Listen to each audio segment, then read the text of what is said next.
नमस्कार दोस्तों, मैं हूं Pankaj Matpal, certified financial planner. स्वागत है आपका मेरे यूट्यूब चैनल पर। आजकल मैं आपके जो सवाल आप मुझे भेजते हैं, उनके जवाब वीडियो के जरिए देने की कोशिश करता हूं।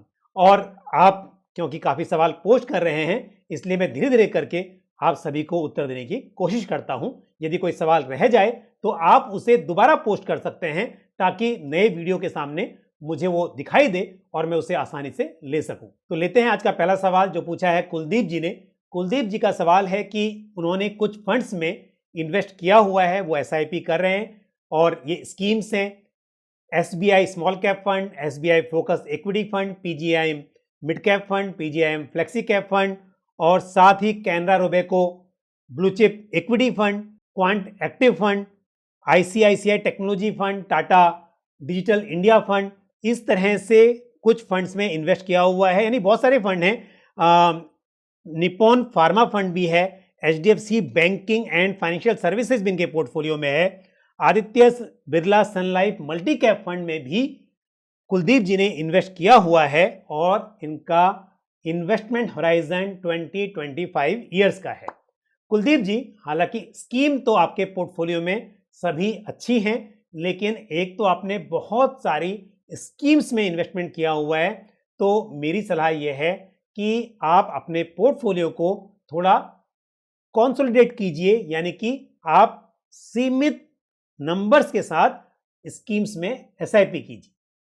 दूसरी बात, आपने यहां पर large cap, mid cap, sectoral fund, flexi cap सभी तरह की स्कीम्स में इन्वेस्ट किया हुआ है, लेकिन इंटरनेशनल फंड में आपने इन्वेस्ट नहीं किया है। तो मेरी सलाह आपको यह होगी कि आप इनमें से एक ही कैटेगरी की अगर दो स्कीम्स हैं, तो एक स्कीम को आप डिसकंटिन्यू करके एक इंटरनेशनल फंड अपने पोर्टफोलियो में इंक्लूड कर सकते हैं। यहां पर इस कैटेगरी में मैं आपको कुछ फंड्स भी बता देता हूं। ICICI prudential global advantage fund या Motilal Oswal Nasdaq 100 fund of fund scheme आपके लिए एक अच्छी चॉइस हो सकती है। अगला सवाल लेते हैं नजीमुल इस्लाम का। नजीमुल जी जानना चाहते हैं कि वो 1000 रुपये महीना एक्सिस ब्लू चिप फंड में इन्वेस्ट कर रहे हैं और उन्हें 20 साल के बाद कितने पैसे मिल सकते हैं, वो अपनी बेटी के लिए ये इन्वेस्टमेंट कर रहे हैं। नजीमुल जी, जैसा आप जानते हैं कि म्यूचुअल फंड्स में रिटर्न्स गारंटीड नहीं होते, लेकिन 20 साल के लंबे वक्त को ध्यान में रखते हुए और 12% का CAGR यानी कि कंपाउंडिंग एनुअल ग्रोथ रेट को एज्यूम करते हुए यदि मैं कैलकुलेट करूं, तो आपको लगभग 9 लाख रुपए मिल सकते हैं। लेकिन ध्यान रहे कि इन्फ्लेशन के हिसाब से 9 लाख का अमाउंट 20 साल के बाद शायद काफी नहीं होगा। इसलिए मेरी आपको सलाह है कि आपने शुरुआत 1000 रुपीज पर मंथ से की है, लेकिन आप इस एसआईपी के अमाउंट को ईयर आफ्टर ईयर बढ़ाते जाएं, ताकि आपकी बेटी के लिए जितने पैसे की जरूरत हो उस हिसाब से आप इकट्ठे कर सकें। तो अब लेते हैं अगला सवाल, और ये पूछा है धवल लुवानी जी ने। धवल का सवाल है कि उन्होंने कुछ स्कीम में इन्वेस्टमेंट किया हुआ है, जैसे कि axis small cap fund, SBI small cap fund, Parag Parikh flexi cap fund, Mirae asset emerging blue chip fund, और जानना चाहते हैं कि उनका पोर्टफोलियो कैसा है और उन्हें इस पर लगने वाले टैक्स की भी जानकारी चाहिए। तो आपके पोर्टफोलियो में स्मॉल कैप है, साथ ही फ्लेक्सी कैप है और large and mid cap fund भी है, और स्कीम्स भी आपके पोर्टफोलियो में ठीक हैं। तो आप इन स्कीम्स के साथ बने रहें और अपनी एसआईपी अमाउंट को समय समय पर बढ़ाते भी रहें।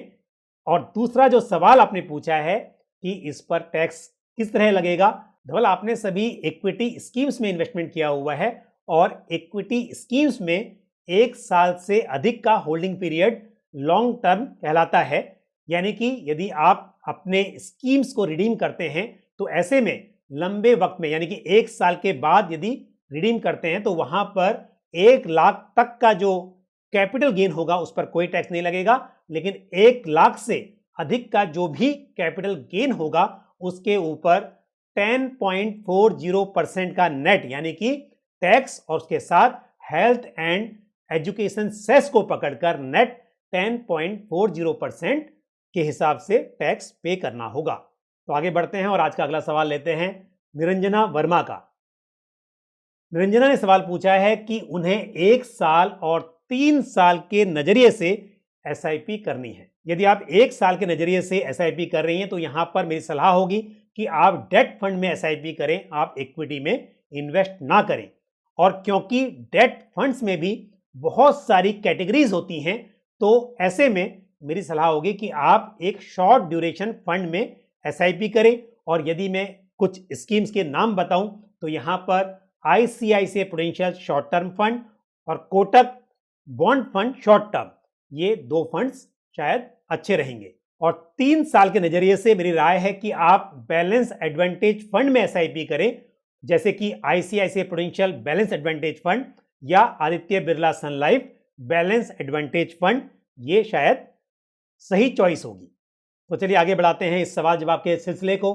और अगला सवाल पूछा है अमित पाटिल ने। अमित के पोर्टफोलियो में बहुत सारी स्कीम्स हैं। उनके पास axis blue chip fund, axis mid cap fund, axis small cap fund, Motilal Oswal Nasdaq 100, Motilal Oswal S&P 500 और साथ ही Parag Parikh flexi cap fund. इस तरह से कई फंड हैं। Nippon India multi asset fund भी अमित ने लिया हुआ है और अब जानना चाहते हैं कि यदि उन्हें 20,000 रुपये बढ़ाने हो, यानी कि SIP के अमाउंट को बढ़ाना हो, तो कहां पर इन्वेस्ट करना चाहिए। अमित, आपके पास पहले से ही बहुत सारी स्कीम्स हैं, तो आपको शायद स्कीम ऐड करने की जरूरत नहीं है। जो 20,000 रुपये आप ऐड करना चाहते हैं वो एग्जिस्टिंग स्कीम्स में ही आप ऐड कर सकते हैं। आप इंटरनेशनल फंड में मोतीलाल ओसवाल नेस्डेक 100 या मोतीलाल ओसवाल S&P 500 किसी भी एक स्कीम में ऐड कर सकते हैं। और साथ ही एक्सिस मिड कैप फंड और पराग पारिक फ्लेक्सी कैप फंड, इन 2 स्कीम में भी थोड़ा सा फंड ऐड कर दीजिए। तो इस 20,000 रुपये को आप 3 स्कीम में डिवाइड करके और SIP अमाउंट को बढ़ा सकते हैं। साथ ही अमित, मेरी आपको एक सलाह है कि जिस तरह से आपने एक ही फंड हाउस की 3 स्कीम्स में इन्वेस्ट किया हुआ है, बेहतर होगा कि आप जिस तरह से स्कीम्स में डाइवर्सिफिकेशन करते हैं उसी तरह से फंड हाउस में भी डाइवर्सिफिकेशन होना चाहिए। एक ही फंड हाउस में बहुत सारी स्कीम में इन्वेस्टमेंट ना करें तो मेरे हिसाब से बेहतर रहेगा। तो लेते हैं आज का आखिरी सवाल, क्योंकि सवाल तो बहुत सारे हैं लेकिन एक ही वीडियो में सारे सवालों के जवाब नहीं दिए जा सकते। पर मेरी कोशिश रहेगी कि एक एक वीडियो बनाकर आपके सारे सवालों के उत्तर मैं दे सकूं। तो आज का आखिरी सवाल मैं ले रहा हूं सुखदेव जी का। सुखदेव जी सीनियर सिटीजन हैं और 2 साल पहले उन्होंने अपना HUF अकाउंट खोला है। सुखदेव जी जानना चाहते हैं कि उनके पास एंसेस्ट्रल प्रॉपर्टी है और ये एग्रीकल्चर लैंड है, तो क्या इस पर उन्हें पूरे अमाउंट पर टैक्स चुकाना होगा या उन्हें थ्रेशहोल्ड लिमिट मिलेगी 2,50,000 की, उसके ऊपर के अमाउंट पर टैक्स पे करना होगा। तो सुखदेव जी, मैं आपको बता दूं कि एग्रीकल्चर लैंड आप सेल करें या उस पर फार्मिंग करें, उससे जो भी आमदनी हो किसी पर भी आपको टैक्स नहीं चुकाना होता है। तो यानी कि एग्रीकल्चर इनकम टैक्स फ्री है। तो चाहे वो आपके नाम पर हो या आपके HUF के नाम पर हो, आपको उस पर कोई टैक्स नहीं पे करना है। तो दोस्तों, मुझे उम्मीद है कि जानकारी आपको पसंद आई होगी। वीडियो को लाइक करना, शेयर करना और साथ ही वीडियो पर कमेंट करना ना भूलें। और यदि आपने हमारा YouTube चैनल अभी तक सब्सक्राइब नहीं किया है तो आप फटाफट कर दें और साथ ही बेल आइकन को भी प्रेस करें। इसी तरह की महत्वपूर्ण जानकारी के साथ अगले वीडियो में आपसे फिर मुलाकात होगी। अपना ख्याल रखिए। Thank you. जय Hind. Mutual fund investments are subject to market risks. Read all scheme related documents carefully.